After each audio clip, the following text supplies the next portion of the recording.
Here's the difference between a loose powder and a pressed powder. This is a question I get asked so often. Why do you use two powders?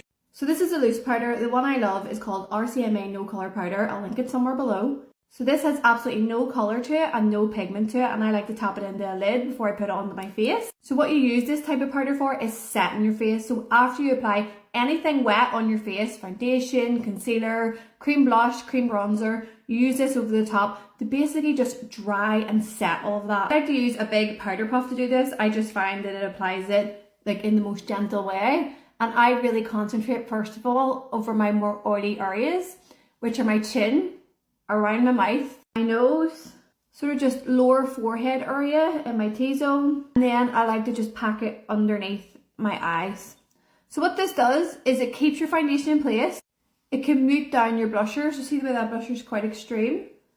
And now that it's set, it's a little bit more muted. But the most important thing that this does is it dries out all those liquid products. It locks them in, it creates longevity, and it also provides a very, very slight airbrushed look to your face. So just did my brows and my lips, and now I'm back to do the pressed powder. This is MAC Mineralized Skin Finish in the shade Medium. It's my ultimate favourite powder. I absolutely love it. And when I apply this, it's completely at the end. So my makeup is finished. It might not look like I don't need any powder, but when you see the difference it makes. So I do it at the end, and it's also what I pop into my bag to bring out to top up with me. Because you wouldn't be able to top up with a loose powder like this. So I'm going to do this side of my face first just so you can see the difference, and I like to apply this with a brush rather than with a puff.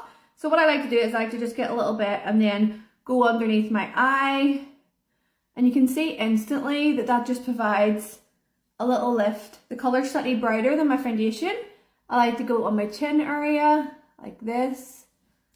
I like to go underneath any bronzer, contour, blusher, sort of here, just to sort of carve it out, over my nose, up into my forehead, to just give a little bit more coverage.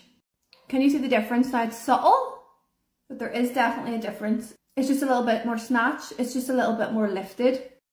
And then I'm just going to finish the rest of the face off, and that is it done. So pressed powder is for finishing and topping up. Loose powder is for setting your foundation. Give me a like or follow if you found that information useful.